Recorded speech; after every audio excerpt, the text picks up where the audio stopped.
On ne peut pas dire parce qu'on a battu les Australiens, on battra les Argentins, ça, non, je crois pas. Ce qui m'a impressionné chez eux, c'est leur capacité à revenir sur certains coups où ils étaient forcément. Les Gallois sentaient que les coups étaient bons à jouer et grâce à leur défense, les Argentins sont vite revenus. Ils ont mis beaucoup d'agressivité, ils tenaient très bien le ballon à 2 ou 3 joueurs, pas plus dans les groupements. Donc, et leur jeu offensif était assez brillant avec des joueurs qui sont très très bons sur le 1 contre 1, qui sont rapides, ils ont des gestuels aussi. Bon, on les connaît, voilà, ils sont à l'image de Hernandez, ils ont des joueurs de très grand talent. Donc ça ne me surprend pas de les voir à ce niveau. Les Argentins en mettent beaucoup de cœur dans ce qu'ils font, ça c'est vraiment leur caractéristique depuis maintenant, je pense depuis leur histoire. Mais ils ont mis énormément de rigueur dans tout ce qu'ils font et ajouter à ça la créativité de leurs trois quarts, je pense que ça va être difficile de les jouer déjà et de gagner encore plus. Ils ont su faire évoluer leur jeu, je pense, pendant le Fort Nation, là. Et maintenant, c'est plus l'équipe qui se contente d'avoir une grosse conquête, une grosse occupation. Ils ont des joueurs à certains postes de classe mondiale.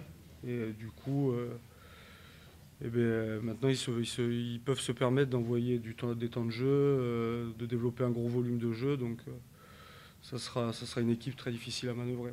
Les Argentins ont livré des performances vraiment intéressantes face aux Gallois, avec une prise de risque, des attitudes dans les contacts qu'on ne leur connaissait pas.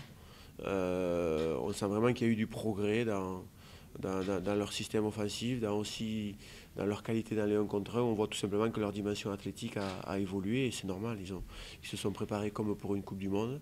Ils viennent de jouer contre 6 matchs contre les meilleures équipes du monde du moment.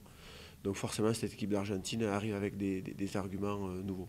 Très bon sur l'homme en défense, dans le contest, voilà, sur beaucoup de points, on va retrouver les mêmes qualités que peuvent avoir les Australiens, et avec toujours cette hargne qui les qualifie, et donc auquel il va falloir vraiment répondre présent si on veut pas vivre un enfer samedi à Lille.